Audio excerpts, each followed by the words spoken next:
ज्या दिवशीपासून Maharashtra गव्हर्नमेंटनं BSc nursing कोर्सचे application form open केले आहेत आणि विद्यार्थी फॉर्म फिल करत आहेत, तसं विद्यार्थ्यांना एकच प्रॉब्लेम येत आहे, ते त्यांचा ॲप्लिकेशन फॉर्म जे आहेत ते फिल करत आहेत आणि ज्यावेळेस ते परत लॉग इन करून बघत आहेत त्यावेळेस तुम्ही जर इथं मेडिकल एज्युकेशनच्या मधात जर ॲप्लिकेशन फॉर्म चेक केले तर सध्या जे ॲप्लिकेशन फॉर्म ओपन आहेत ते GNM कोर्सचे पण चालू आहेत, DPN PHN नर्सिंगचे पण चालू आहेत आणि जे काय आपलं MDS होतं म्हणजे बॅचलर डिग्री झाल्याच्या नंतर BDSच्या नंतर पोस्ट डिग्री होती ना PGची, तर त्यासाठीचे ऍप्लिकेशन फॉर्म क्लोज झालेले आहेत आणि BSc नर्सिंगचे जे आहेत ते अजून पण ऍप्लिकेशन फॉर्म सुरू आहे. जवळपास मला वाटतं 17 तारीख जी आहे ती लास्ट डेट तुम्हाला बघायला मिळते. तर तुमचा एकच डाऊट मला येत आहे की सर आम्ही महाराष्ट्र नर्सिंग CETच्या काउन्सिलिंगचा BSc नर्सिंग कोर्ससाठी ऍप्लिकेशन फॉर्म फिल केला आहे, पण ज्यावेळेस आम्ही फॉर्म लॉग इन करतो तर आम्हाला जी ऍप्लिकेशन फॉर्म मध्ये डिटेल आहे ना bachelor of science in nursing मध्ये, तर या ठिकाणी फॉर्म जो आहे तो इनकम्प्लीट बोलत आहे. तर याचा नेमका प्रॉब्लेम काय आहे आणि याचं सोल्युशन काय असणार आहे आणि आमचा फॉर्म जो आहे तो 100% कंप्लीट झाला आहे का नाही झाला आहे, हा तुमचा मला कॉमन डाऊट येत आहे. तर आज आपण या छोट्याशा चॅनलवर छोट्याशा व्हिडिओमध्ये याच्याबद्दल चर्चा करणार आहोत. सगळ्यात अगोदर एक गोष्ट लक्षात घ्या, हे तुमचं फर्स्ट पेज आहे. तुम्ही ज्यावेळेस लॉग इन करता आणि ऍप्लिकेशन फॉर्मच्या मेडिकल एज्युकेशन मध्ये येऊन तुम्ही या ठिकाणी UG डिग्रीसाठी BSc नर्सिंगचा फॉर्म चेक करताना तर तुम्हाला या ठिकाणी जे आहे ते इनकम्प्लीट दाखवत आहे. तर फर्स्ट पॉईंट तुम्हाला ही गोष्ट लक्षात घेणं आहे की हे जे इनकम्प्लीट आहे हे तुमच्यासाठी दाखवत नाहीये. तो कोणी पण लॉग इन केलं समजा तर त्या प्रत्येक विद्यार्थ्याला स्टेटस ऍप्लिकेशन फॉर्म जे आहे ते इनकम्प्लीट दाखवतं. ही गोष्ट तुम्ही लक्षात घ्या. तर ह्याच्यात दोन मिनिंग आपल्या लक्षात येतील. सगळ्यात अगोदर जर तुम्ही 100% कंप्लीट फॉर्म फिल केलाय तरी पण इनकम्प्लीट दाखवतोय आणि तुमची एखादी स्टेप बाकी असेल तरी इनकम्प्लीट दाखवतोय. तर पहा, आता आपल्याला व्हेरीफाय कसं करायचं की तुमचा फॉर्म कंप्लीट झालाय का नाही त्याच्याबद्दल आपण चर्चा करूया. सर्वात अगोदर तुम्हाला काय करायचंय, या ठिकाणी पोर्टल ओपन केलं की तुम्हाला याच्यावर क्लिक करायचंय. समजा जो पॉईंट यांनी मेन्शन केला ना यावर तुम्ही क्लिक करणार आहेत आणि ऍप्लिकेशन फॉर्म मध्ये एंटर करणार आहेत आणि तुम्हाला तुमचं ऑफिशियली जे आहे ते वेबसाईटच्या मध्ये जाऊन 11च्या 11 स्टेप या ठिकाणी व्हेरीफाय करणं.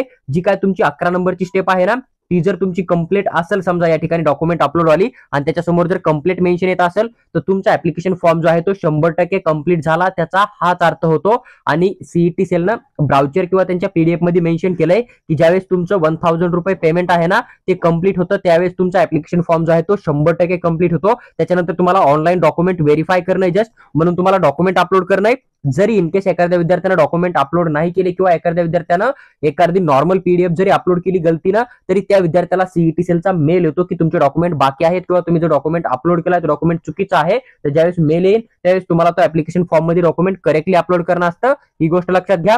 तुम्ही जर 11च्या 11 स्टेप कंप्लीट केल्यात त्याच्यासमोर कंप्लीट म्हणून मेन्शन येत आहे तर तुमचा ऍप्लिकेशन फॉर्म 100% कंप्लीट झाला हाच त्याचा अर्थ तुम्हाला घेणं आहे. आणि एकदम रिलॅक्स राहून तुम्हाला जे आहे ते पुढील जी काय अपडेट येईल CET सेलची त्याचा वेट करणं आहे. आता तुमचा सेकंड क्वेश्चन आहे की मग सर फॉर्म जर कंप्लीट झाला असेल तर या ठिकाणी जे आहे ते आम्हाला मग इथं इनकम्प्लीट का बरं मेन्शन होत आहे. तर पहा, एक गोष्ट लक्षात घ्या, इथं दोन कारणामुळे तुम्हाला इनकम्प्लीट बघायला भेटतं. फर्स्ट की ऍप्लिकेशन फॉर्म जे आहेत ना ते अजून कंप्लीट झालेले नाही, डेट अजून बाकी आहे त्याच्यामुळे पण हे येऊ शकतं. सेकंड पॉईंट असा आहे की या ठिकाणी तुमचे डॉक्युमेंट तुम्ही जे अपलोड केले ना तर ते डॉक्युमेंट अजून CET सेलनं ऑनलाईन व्हेरीफाय नाही केले किंवा मग तुमच्या डॉक्युमेंटमध्ये काय प्रॉब्लेम असेल तर तुम्हाला तो डॉक्युमेंट जो आहे तो नवीन अपलोड करा किंवा चुकीचा अपलोड केला असा तुम्हाला कुठल्याही प्रकारे मेल आला नाहीये. म्हणजे तुमचे जे काय नॉर्मल ऑनलाईन डॉक्युमेंट व्हेरीफाय होणार आहे ना ते कुठेही कंप्लीट नाही, त्याच्यामुळे पण इथं इनकम्प्लीट दाखवू शकतं.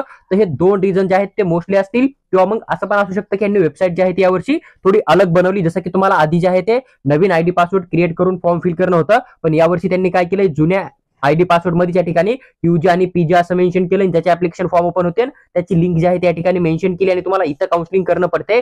सगळं एकाच ठिकाणी आणलंय त्याच्यामुळे असं होऊ शकतं की त्यांनी वेबसाईटचं जे अपडेट आहे ना ते पण व्यवस्थित मेंटेन नाहीये केलेलं.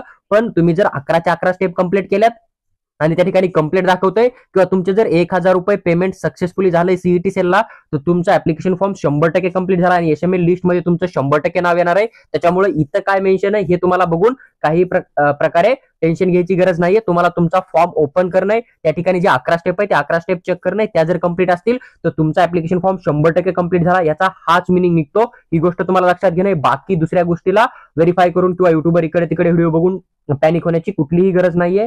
तुम्ही 1000 रुपये पेमेंट केलंय, एखादा डॉक्युमेंट चुकीचा जरी अपलोड केला असेल, CET सेलला जरी मेल नाही टाकला तुम्हाला तरी तुमचा जो नाव आहे ना तो SML लिस्ट मध्ये 100% येऊन जातो. तुम्ही चॉईस फिलिंग पण करू शकतात आणि तुम्ही कॉलेजमध्ये जाऊन ऍडमिशन पण घेऊ शकता. सीट अलॉटमेंट झालं की फक्त ज्यावेळेस तुम्ही ऍडमिशनला जाणार आहे ऑफलाईन त्यावेळेस तुमच्यापाशी फिजिकली सगळे डॉक्युमेंट 100% करेक्ट इन्फॉर्मेशन नुसार हवे तर तुम्हाला ऍडमिशन दिलं जातं. म्हणजे मेन आपले डॉक्युमेंट व्हेरीफाय फिजिकली होत आहे, ही पण गोष्ट तुम्हाला लक्षात घेणं आहे.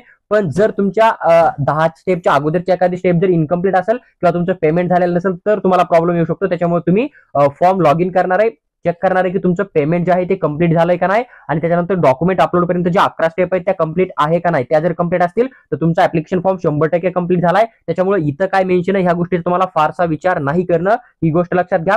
पहा, हा एक तुमचा मला कॉमन डाऊट येत होता खूप दिवसापासून, म्हणून याच्यावर मी एक सविस्तर व्हिडिओ बनवून तुमच्याबरोबर शेअर केलेला आहे. व्हिडिओ आवडला असेल तर लाईक करा आणि चॅनलला सबस्क्राईब करून आमच्यासोबत जोडून राहा. त्याचबरोबर जर तुम्हाला DPT medical consultancy through paid counselling करणं असेल तर तुम्ही आम्हाला व्हॉट्सअपवर मेसेज टाका, आम्ही तुम्हाला त्याच्याबद्दल सविस्तर माहिती नक्की शेअर करू.